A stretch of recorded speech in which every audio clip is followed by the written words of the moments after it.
Meus amados e minhas amadas, chegamos à festa de Pentecostes. Depois de 50 dias da ressurreição, Maria reuniu os 11 em um lugar chamado Cenáculo.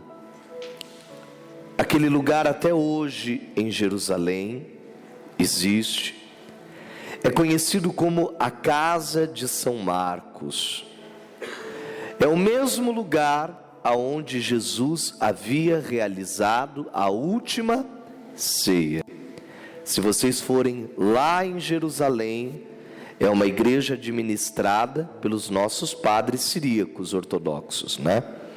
Vocês vão encontrar lá a igreja no piso superior, e lá embaixo nas ruínas tem ainda essa casa aonde Jesus se reuniu com os discípulos, e aonde Maria com os 11 rezaram durante aqueles 50 dias, até a descida do Espírito Santo.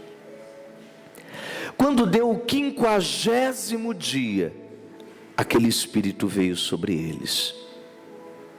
Foi algo extraordinário. Aqueles que viram relatavam que, como uma pomba, o Espírito Santo pousou sobre eles. Os discípulos se encheram do Espírito de Deus.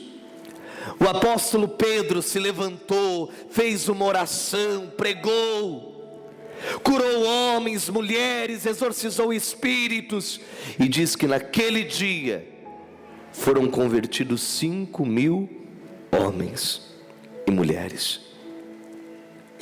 É disso que Paulo está dizendo.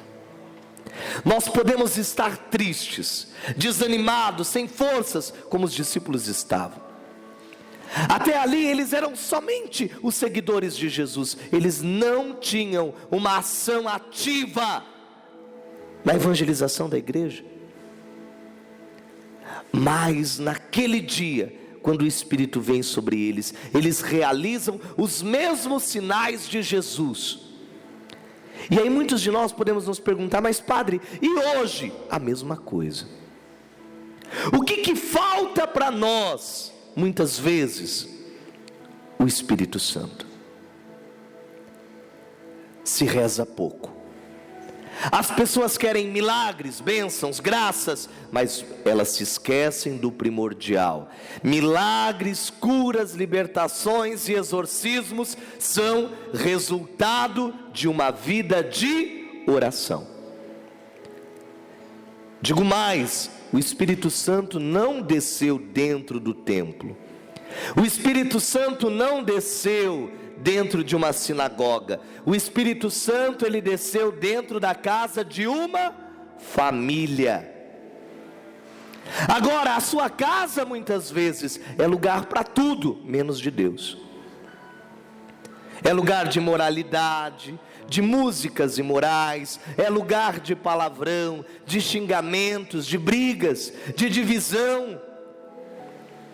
A sua casa muitas vezes é lugar de atropelos, a sua casa muitas vezes é lugar de contenda, mas não é a morada do Espírito Santo. Falta-nos muitas vezes essa oração e essa fé. Falta-nos muitas vezes uma oração verdadeira, sincera. Porque para muitos, seguir a Deus, sabe o que é? Receber favores. É receber de Deus auxílios. Mas sabe qual é a primeira coisa que a nossa oração tem que ser? Um gesto de louvor e adoração a Deus. A sociedade do nosso tempo, os homens e as mulheres do nosso tempo se colocaram no lugar de Deus, se colocaram no centro e fica dizendo assim: Deus tem que me ajudar, Deus tem que me servir. Ei, o primeiro mandamento é adorar a Deus sobre todas as coisas. Eu não adoro a Deus quando Ele me ajuda. Eu adoro a Deus porque Deus é Deus. Só que a primeira coisa que eu tenho que entender é: eu creio em Deus ou eu só creio em mim mesmo?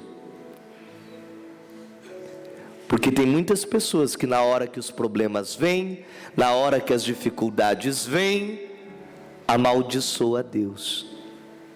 Vocês já não viram isso?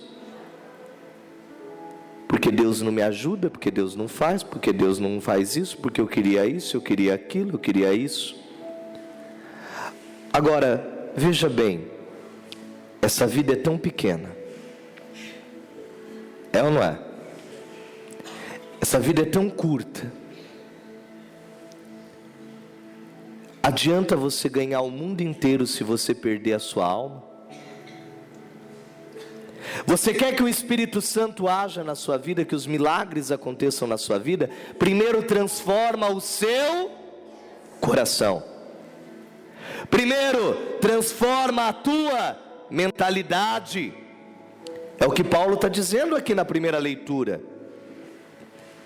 Sabemos que toda a criação até o presente momento está gemendo como em dores de parto. E não somente ela, mas nós também.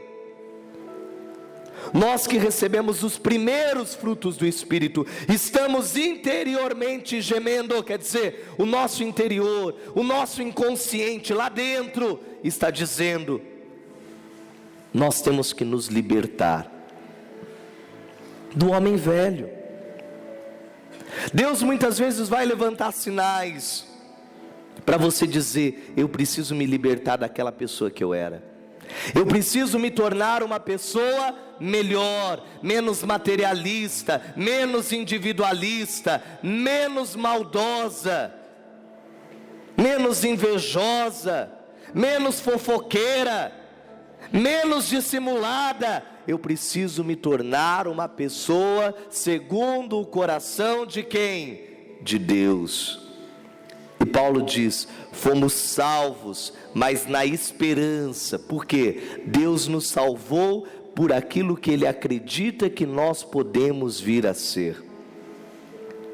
E aqui diz Paulo: pois o objeto da esperança não é aquilo que a gente está vendo, mas como pode alguém esperar o que já vê?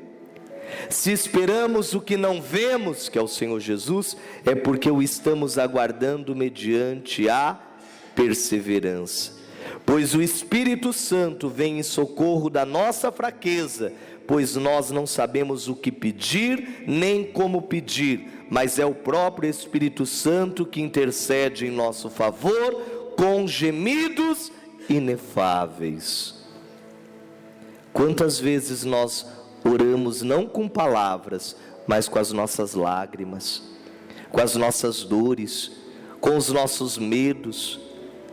Quantas vezes você não abriu a boca para falar algo para Deus, mas as suas lágrimas falaram? A sua lágrima foi a oração mais sincera que você fez a Deus. E aqui diz o apóstolo Paulo, encerrando essa carta: e aquele que penetra o íntimo dos corações sabe qual é a intenção do Espírito, pois é sempre segundo Deus que o Espírito intercede em favor dos santos. Quem são os santos? Nós batizados. Quando o pessoal disser assim, não existe santos, você diz, vai lá, pega a carta do Atos dos Apóstolos, capítulo 2, versículo de 1 a 11. Pega a carta de São Paulo aos Romanos, capítulo 8, 22 a 27. Nós somos santos pelo batismo, quando confirmamos esse batismo através do Espírito Santo. Você, meu amado e minha amada, hoje, diante de Deus, você precisa pedir, você precisa clamar a Deus essa renovação espiritual. E eu sei que se o Espírito Santo agir em você, chegar em você, eu sei que as coisas vão se transformar. Amém? Coloque a mão no coração, feche os seus olhos agora. Eu quero nesse momento pedir, Senhor Deus Todo-Poderoso, abençoai e santificai os teus filhos que estão aqui na tua presença. Eu agora peço, Senhor, derrama o teu Espírito sobre essas casas, sobre estes lares, essas famílias. Nós agora esconjuramos, exorcizamos e proclamamos que todo o mal, Senhor, que foi lançado e colocado contra essa casa, este lar, essa família, que este mal agora caia por terra, que essa maldição agora seja quebrada. Favorece, ó Pai, e estende as tuas mãos em nome do Pai, do Filho e do Espírito Santo. Amém. Diga: eu creio, Jesus. Eu creio, Jesus. Eu recebo. Eu recebo Nessa manhã a tua bênção. tua bênção. Amém. Amém.